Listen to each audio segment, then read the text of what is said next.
بسم اللہ الرحمن الرحیم۔ میں ارشد کرملائی آج پوری قوم اور امت مسلمہ سے مخاطب ہوں، جہاں جہاں تک یہ میری آواز پہنچے، کیونکہ ہر ایک یہ چاہتا ہے کہ امت مسلمہ اکٹھی ہو جائے اور پھر پاکستان کے اندر یہ جو لوگ ہیں یہ ایک پلیٹ فارم پر آ جائیں، ایک قوم بن جائے، فرقہ پرستی ختم ہو جائے، مسلک پرستی ختم ہو جائے، افراتفری نہ ہو، لڑائی جھگڑے ختم ہو جائیں۔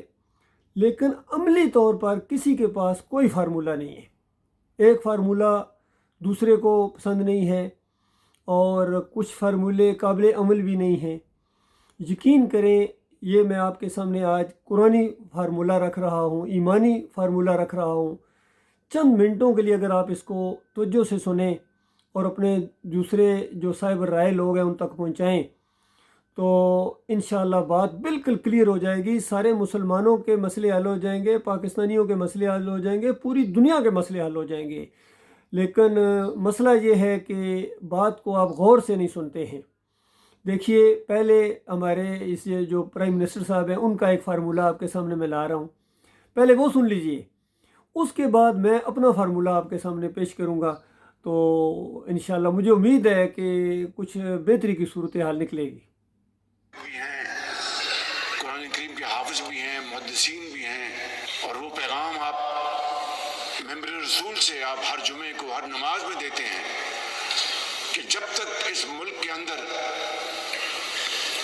یہ جو فرقہ پرستی کا خاتمہ نہیں ہوگا، اور آج دیکھ لیجئے کہ میں آج بھی کہہ سکتا ہوں ایک درد دل کے ساتھ، اور میں معافی چاہتا ہوں، 100 بار آپ سے معافی چاہوں گا کہ ابھی بھی بعض، میں کسی کا نام نہیں لیتا، لیکن بعض مکاتب فکر کے جو جہید علماء ہیں، جہید علماء تو کبھی اس طرح کی بات نہیں کریں گے، لیکن جو بعض لوگ ہیں وہ کہتے ہیں کہ اس مسجد میں نماز نہیں پڑھ سکتے، اس کے پیچھے آپ نماز نہیں پڑھ سکتے۔ اگر یہ ہمارا حال ہے تو ہم قوم کو کس طرح اکٹھا کر سکتے ہیں؟ میں سمجھتا ہوں کہ آپ لاکھوں نہیں کروڑوں طالب علم، آپ امام مسجد بھی ہیں۔ یہ فارمولہ پیش کیا ہے شہباز شریف صاحب نے، اور یہ اپلوڈ کیا ہے جس پلیٹ فارم سے، یہ علی انجینئر صاحب کا پلیٹ فارم ہے۔ گویا وہ یہ کہنا چاہ رہے ہیں کہ میں بھی تو یہی کہتا ہوں کہ سب کے پیچھے نمازیں پڑھ لو، اور پرائم منسٹر صاحب بھی یہی کہہ رہے ہیں، اور یہ کہ جب تک تم اس بات کو ختم نہیں کرتے ہو، سب جب تک ایک مولوی کے پیچھے نماز نہیں پڑھتے ہو اور اس چیز کو چھوڑتے ہو نہیں ہو کہ فلاں کے پیچھے مسجد امام کے پیچھے نماز نہیں ہوتی ہے، کوئی کہتا ہے کہ بریلوی کے پیچھے نماز نہیں ہوتی ہے، کوئی کہتا ہے دیوبندی کے پیچھے نماز نہیں ہوتی ہے، کوئی کہتا ہے اہل حدیث کے پیچھے نماز نہیں ہوتی ہے، حتیٰ کہ امام کعبہ کے پیچھے کچھ لوگ نمازیں نہیں پڑھتے ہیں، مسجد نبوی کے امام کے پیچھے نمازیں کچھ نہیں پڑھتے ہیں، اور اسی وجہ سے آپس میں لڑائی جھگڑے بھی کرتے ہیں، فتوے بھی دیتے ہیں۔ بس یہ مسئلہ حل کر لو کہ بس ہر ایک کے پیچھے نماز پڑھ لو، تو پھر اس کے بعد اتحاد ہو جائے گا اور سارے مسئلے حل ہو جائیں گے۔ اللہ کے بندو، او غور کرو، آج تو اتحادی اور بھی بے شمار موجود ہیں۔ کتنے اتحادی ہیں جو اتحاد کر کے کتنی دنیا کے اوپر انہوں نے رعب اور دبدبہ قائم کیا ہوا ہے، نیٹو فوجیں تیار کی ہوئی ہیں۔ تو اس کے بعد مرنے کے بعد کیا ہوگا؟ کیا اس اتحاد کی وجہ سے آپ جنت چلے جائیں گے؟ یا تو کہو جنت کوئی نہیں ہے، جہنم کوئی نہیں ہے، پھر تو مسئلہ اور ہے۔ لیکن مسئلہ یہ بھی ہے کہ آپ یہ بھی چاہتے ہیں کہ آگے جا کے جنت میں جائیں، جہنم سے بچیں، آخرت کی زندگی بھی ٹھیک ہو جائے۔ تو اگر یہ فارمولہ صحیح ہوتا تو کسی نبی نے یہ دعوت دی ہو تو مجھے بتاؤ، کسی ایک نبی نے آ کے لوگوں کو کہا ہو کہ بس اکٹھے ہو جاؤ، کوئی مسئلہ نہیں ہے، آپس میں بس ایک کر لو اور بھائی بھائی بن جاؤ۔ تو اگر کسی نبی نے کہا ہو تو بتائیے، اس کا نام لے۔ نوح علیہ السلام 950 سال کس چیز کی دعوت دیتے رہے ہیں، اور قوم کیا کر رہی تھی، کس چیز سے وہ منع کر رہے تھے؟ قوم 5 اولیاء اللہ کی پجاری تھی، نیک لوگوں کو، صالحین کو پوجتی پکارتی تھی، اور نوح علیہ السلام کہتے تھے یا قوم اعبدوا اللہ ما لکم من الہ غیرہ، کہ قوم کے لوگوں اللہ کی بندگی کرو، اللہ کے پہلے بندے بنو، اور پھر اس کے علاوہ جتنے تم نے الہ بنائے ہوئے ہیں، کسی کو داتا کہتے ہو، کسی کو دستگیر کہتے ہو، کسی کو مشکل کشا کہتے ہو، کسی کو حاجت روا کہتے ہو، اس کو چھوڑ دو۔ تو اسی نقطے کے اوپر دعوت آگے بڑھتی رہی. ہر نبی نے یہی دعوت دی ہے، اور آخری نبی محمد صلی اللہ علیہ وآلہ وسلم نے بالکل اسی نقطے کو اٹھایا ہے. یہ نہیں کہا تھا آؤ سارے اکٹھے ہو جاتے ہیں، بیت اللہ تو پہلے سے موجود ہے، یہاں بس ایک جائے نماز بٹھاتے ہیں اور سارے اکٹھے نمازیں پڑھتے ہیں. کیا یہ کہا تھا؟ پہلے یہ تو کہو کہ تمہارا الہ کون ہے، تمہارا معبود کون ہے. اس پر جھگڑا کھڑا ہو گیا تھا، اور لات اور منات حبل کو پوجا جا رہا تھا، پکارا جا رہا تھا. ان کی مورتیاں تھیں، ان کے واسطے وسیلے تھے، ان کے نذرانے تھے، چڑھاوے تھے، یہ سارا سسٹم تھا.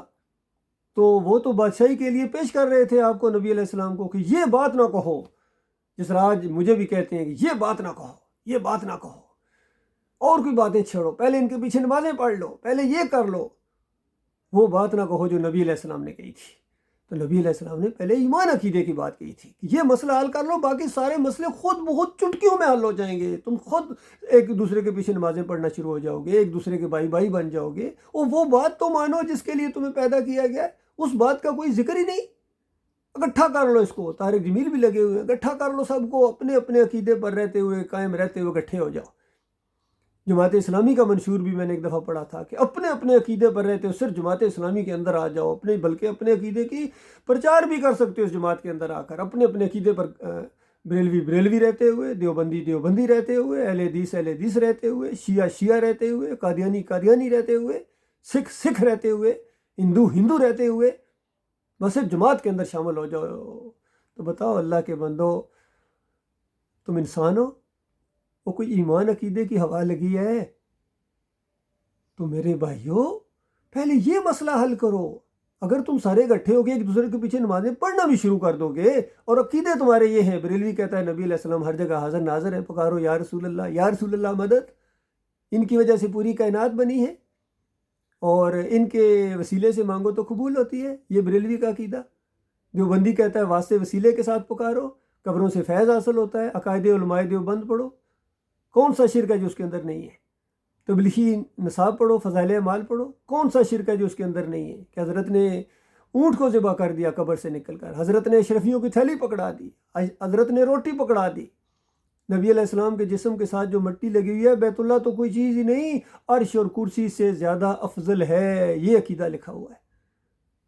ابھی غیر مقلد آ گئے، اہل حدیث سلفی، کہتے ہیں نہیں یہاں سے نہیں سنتے ہیں، قبر کے اوپر جا کر پکارو تو وہاں سنتے ہیں، اور روح واپس آ جاتی ہے. عبداللہ بن باز نے اپنی حج اور عمرہ کی کتاب کے اندر یہ عقیدہ دے دیا. سب کا یہ عقیدہ ہے، باتیں بھی ہوئی ہیں ان سے، بالکل ہر جگہ گلف کے اندر ان کے علماء سے باتیں ہوئی، یہی ان کا عقیدہ ہے.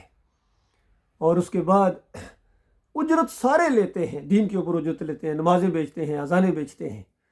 تو بتاؤ شہباز شریف صاحب، علی انجینئر صاحب، اس سارے مشرکانہ عقیدے والوں کو اگر اکٹھا کر لو گے، ایک جگہ نمازیں پڑھا لو تم نے، تو کیا جنت چلے جائیں گے؟ علی انجینئر صاحب کہتے ہیں کہ دیکھو ان کے بڑوں نے چشتی و یا رسول اللہ، چشتی و رسول اللہ اور تھانوی و رسول اللہ کے، شبلی و رسول اللہ کے 3 نعرے انہوں نے لگوائے ان کے بڑوں نے. تو کہتے ہیں اتنا کچھ کرنے کے بعد پھر بابے تو کوئی شے ہی نہیں، اور یہ اور وہ سب ان کے شرک کا رد کرنے کے بعد پھر کہتے ہیں کہ یہ سارے میرے امام ہیں، سب میرے لیڈر ہیں، میں ان کے پیچھے نمازیں پڑھتا ہوں. وہ اللہ کے بندو، نمازیں پڑھنے کے بعد کیا تم جنت میں چلے جاؤ گے شرک کے ساتھ؟ تو یہ مسئلہ ہے علی انجینئر صاحب. کچھ عقل سے کام لو، اللہ کی کتاب کا کچھ تو لحاظ کرو. اللہ کی کتاب کے پہلے صفحے کے اوپر ایمان عقیدے کی باتیں لکھی ہوئی. ایاک نعبد و ایاک نستعین. ہمارے عمران خان صاحب ہر انٹرویو، ہر تقریر، ہر گفتگو کا آغاز ایاک نعبد تیزی کے ساتھ پڑھتے ہیں، گویا غور بھی نہیں کرتے اس کے اوپر. اور ان کے شاگرد بھی آگے سے، یہ افریدی صاحب ہیں یا جتنے بھی ہیں، یہ سارے اسی طریقے سے ایاک نعبد و ایاک نستعین، یہ گویا مونوگرام انہوں نے بنا دیا ہے. اور اس کے بعد گنج شکر کے مزار کے سامنے جا کے سجدہ ریز ہو جاتے ہیں. گدی نشین ان کے بڑے بڑے دائیں بائیں بیٹھے ہوئے ہیں، وہاں جا کے عرس اور میلے کرتے ہیں، شرنیاں لیتے ہیں، شکرانے لیتے ہیں، سجدے کرتے ہیں، سب کچھ ہے. محمود قریشی صاحب سے پوچھ لیجئے. تو بتاؤ کس طرح تم جنت جاؤ گے؟ تمہیں اپنی آخرت کی کوئی فکر نہیں ہے. شہباز شریف صاحب، نواز شریف صاحب، عمران خان صاحب، علی انجینئر صاحب، طارق جمیل صاحب، طاہر القادری صاحب، جتنے یہ زندہ ہو، اور جو مر گئے ہیں وہ تو جہنم کی آگ کا ایندھن بن چکے ہیں، یاد رکھیے. تو اب اس شرک کے ساتھ ان کو امام بنانا تو کیا، یہ مقتدی بننے کے لائق نہیں ہے. لہذا پہلے ایمان ہے، توحید کو اپناؤ، لا الہ الا اللہ محمد رسول اللہ. اللہ کے علاوہ کوئی معبود نہیں. پہلے تو لا چلتی ہے، سارے شرک اور کفر کا خاتمہ ہو جاتا ہے. کوئی واسطہ وسیلہ نہیں، کوئی داتا نہیں، کوئی دستگیر نہیں، کوئی مشکل کشا نہیں، کوئی حاجت روا نہیں، کوئی غریب نواز نہیں، کوئی پکارے جانے کے لائق نہیں. جمہوریت کا یہ پورا نظام مشرکانہ ہے، اور اسلام کے اندر عورت حکمران نہیں بن سکتی ہے. اللہ نے یہ نظام بنایا ہے، قانون پہلے سے موجود ہے، اس قانون کو مانو نا. قرآن ہے، صحیح حدیث ہے. 73 کا فلاں ان کی ہو گئی ہے، گستاخی ہو گئی ہے، فلاں نے جناب ڈکٹیٹر آ گیا تھا. چاہے ڈکٹیٹر ان کا آئے، چاہے ان کا دوسرا کوئی مذہبی لیڈر آئے، یا جو بھی آئے سیاسی لیڈر آئے، سارے کے سارے شرک کے اندر ڈوبے ہوئے ہیں. سارے کے سارے شرک کے رکھوالے ہیں، عرب ہوں یا عجم ہوں. تو شرک کے رکھوالو، تم یہ چاہتے ہو کہ تمہارے کچھ ہی نمازیں پڑھ جائیں؟ تم نماز پڑھانے کے لائق ہو، تم نماز پڑھنے کے لائق نہیں ہو. تمہارے اوپر نماز ہے ہی نہیں ہے، نہ نماز روزہ ہے، نہ زکوٰۃ ہے، نہ عمرہ ہے، نہ حج ہے. کوئی چیز تمہارے اوپر اللہ کی طرف سے نہیں ہے سوائے جہنم کی آگ کے وہ جو بڑھتا ہوا شعلے ہیں، انگارے ہیں، اس کے اندر تمہیں جانا پڑے گا اگر یہ تم نے اپنے آپ کو سیدھا نہ کیا. ایمان کو پہلے معیار نہ بنایا، توحید کو معیار نہ بنایا. تم نمازیں پڑھاتے ہو تارا سنگھ سے، گردوار سنگھ سے، جن کے عقیدے کے جو 11ویں کھا کے آ رہا ہے اور 12ویں دینے جا رہا ہے. تعویذ گنڈا جس نے پہنا ہوا، امام زامن پہنا ہوا، گھوڑے کا پجاری، گائے کے پجاری پر اعتراض کرتے ہو تو گھوڑے کے پجاری کو شاباش دیتے ہو. کوئی ذرا بھی ایمان عقیدے کا کوئی ما لکم لا ترجون للہ وقارا وقد خلقکم اطوارا. تمہیں کیا ہو گیا؟ تمہارے نزدیک کوئی اللہ کا وقار نہیں ہے. یہ سجدہ تعظیمی لے کر اٹھے. یہ سجدہ تعظیمی تھا جی، وہ یعقوب علیہ السلام نے اور پورے خاندان یوسف علیہ السلام کا سجدہ کیا تھا. یہ ہے جید علماء. یہ جید علماء نہیں، یہ علماء سو ہیں. یہ نمک حرام غدار ہیں اللہ کے کلمے کے، توحید کے. یہ معاملہ ہے. پہلے یہ معاملہ طے کرو کہ سجدے کے لائق کون ہے، رکوع کے لائق کون ہے، واسطے وسیلے کے بغیر پکارے جانے کے لائق کون ہے، نظر و نیاز کس کی ہونی چاہیے. یہ پہلے مزاروں کو گراؤ، پہلے گنبد گراؤ اپنے دماغوں کے اندر سے بھی، اور آن گراؤنڈ بھی. ان بتوں کو توڑنے کے بعد پھر اکٹھے ہو جاؤ گے، خود اکٹھے ہو جاؤ گے. نبی علیہ السلام نے جو دعوت اٹھائی تھی، کس طرح وہ مکہ کے مشرک اور یہ سارے اور اوس اور خزرج کے قبیلے آپس میں دشمن، کس طرح آپس میں بھائی بھائی بن گئے تھے. یہ ہے ایمان کا معاملہ، یہ ہے توحید کا معاملہ. میں اپنے فوجی بھائیوں سے بھی، جنرل حسن منیر صاحب سے بھی یہی گزارش کروں گا کہ بالکل یہ جو آپس میں لڑائی جھگڑے کر رہے ہو، وقت ضائع کر رہے ہو اپنا بھی اور دوسروں کا بھی. پہلے ایمان خالص کی طرف آؤ. شرک کی رکھوالی کرنے کی بجائے شرک کے بتوں کو توڑو. پھر یہ مسئلے کا ختم ہوں گے. بریلویت، دیوبندیت، اہل حدیثیت ختم ہونے کے بعد پھر یہ خود ایک ہو جائیں گے، بھائی بھائی بن جائیں گے.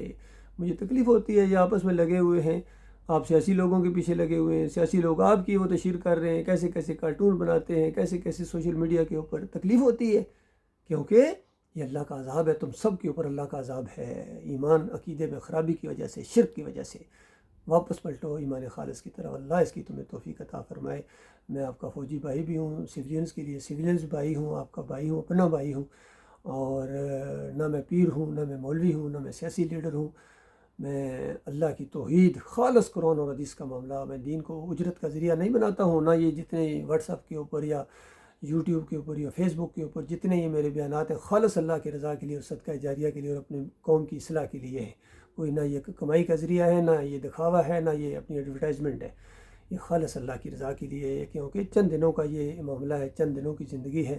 ہمیشہ کی زندگی آخرت کی زندگی ہے. یہ دنیا امتحان کا ہے، ٹیسٹنگ پیریڈ ہے تمہارا، سیرگاہ نہیں ہے. سیرگاہیں اللہ تعالیٰ نے آگے بنائی ہوئی ہیں. اللہ تعالیٰ اس بات کو غور و فکر کرنے کی توفیق عطا فرمائے.